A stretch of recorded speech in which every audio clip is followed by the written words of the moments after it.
We are coming on the air with breaking news right now, an apparent active shooter situation. Another mass shooting in America. Distraught families try to come to terms with another American tragedy. They went back to school and unfortunately suffered the trauma that so many others across our country have also suffered. We see multiple people here being treated, being assisted. I would have never thought it would have happened in Madison, let alone at our school here. Never expected anything like this to happen here. You would never think that happens in our beautiful small community. When we talk about mass shootings, often you hear about mass shootings on air. 50 people are dead, so many that authorities are resorting to posting their names on a website. These very public, active shooter situations in places like schools, religious institutions, malls, that is really a fraction of the multiple victim shootings that are out there. In 2024, there were more than 41,000 gun violence deaths, and more than half were suicides. We expect to be able to go to church or synagogue or mosque peacefully. They are places we do expect to be safe. I don't expect my kids to be in lockdown in their school. So I think there's a tendency to feel like the public trust is even more betrayed in those situations. As it drove through the street, it stopped and it fired shots. We do want to be careful about overlooking other areas where mass shootings are more common. Those are places like drive-bys, altercations on the street. Innocent bystanders are often hit then. And of course, domestic violence, which is often combined with suicide. As sirens wailed, Fort Hood looked like a combat zone. There is in fact no definition, no official definition of a mass shooting. And we have a lot of nonprofit groups that have one definition. The FBI doesn't even have a definition. What we use at NBC is the best available data out there, and that is from the Gun Violence Archive.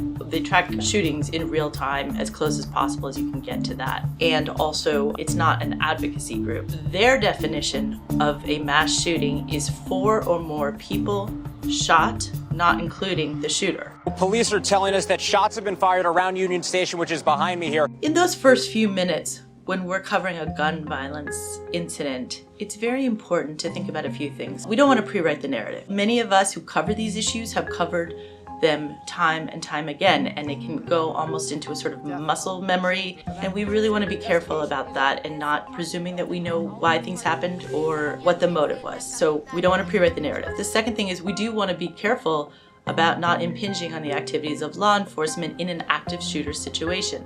We're in communication with the San Bernardino police helicopter, and they're asking us not to show the building in detail. We really want to be careful about not giving away law enforcement's positions if they're in the middle of a potential firefight or their strategy there. We don't want to have unforced errors. Again, I don't know if that is true or not. But, and we don't have that either, so we'll stick to what we know right now. And again, this is a fluid situation. Be really, really careful with numbers and names and stats early on. This is a moment where really communities and the nation turns to us for information.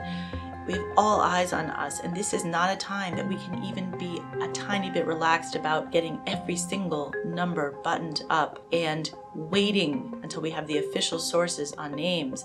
Not only is it confusing and makes us look untrustworthy, it can also be devastating to families. If they know that the numbers might mean that's their kid or their father who's shot and it turns out not to be true, we can't take any risks there. The suspect was early on identified as wearing a maroon shirt, and the suspect then arrested a short distance away. We get the question a lot, how do we cover the shooter? Should we cover the shooter? Should we name the shooter? What are tips for covering motivation? Of course we need to cover the shooter. That is part of the story, and we need to do it responsibly. We need to think about why we're naming them and how much attention we are giving them, and we need to be very intentional about that. Card spent 2 weeks in a mental health facility this past summer after acting erratically.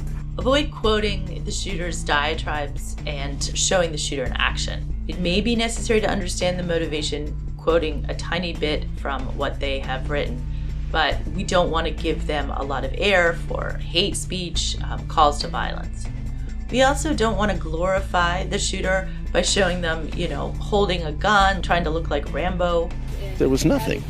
that would say he would do this kind of thing. It's really important, if we're going to look at the shooter's motive, to talk to multiple family members and friends. We want to make sure that we're really getting a representation. If it's a school shooting, we're talking to classmates who actually knew the student or the teacher, not just people who were there and then are seeing other interviews and start repeating what they're even seeing in the media. And even with police, when we hear police say that they have a theory that this person just broke up with their girlfriend, you know, we need to interrogate them, because often these narratives can be set really early, and even if facts come out to change it later on and we report on them, that early narrative gets set in the public's mind, and that can be really problematic.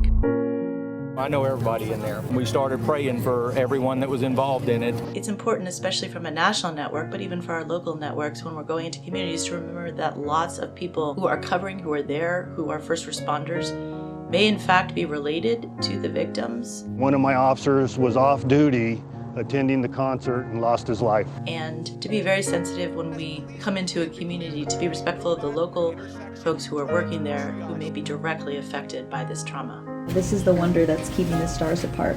I carry your heart, I carry it in my heart. Show victims as more than their trauma. We want to remind people that the impact of gun violence is the loss of loved ones, family members, daughters, wives, husbands, grandparents. We have to name people. Name things gives them life. We want to make sure we never lose sight of the victims. We want to keep them at the center of our storytelling, because these are humans and they're lost and lives are being devastated.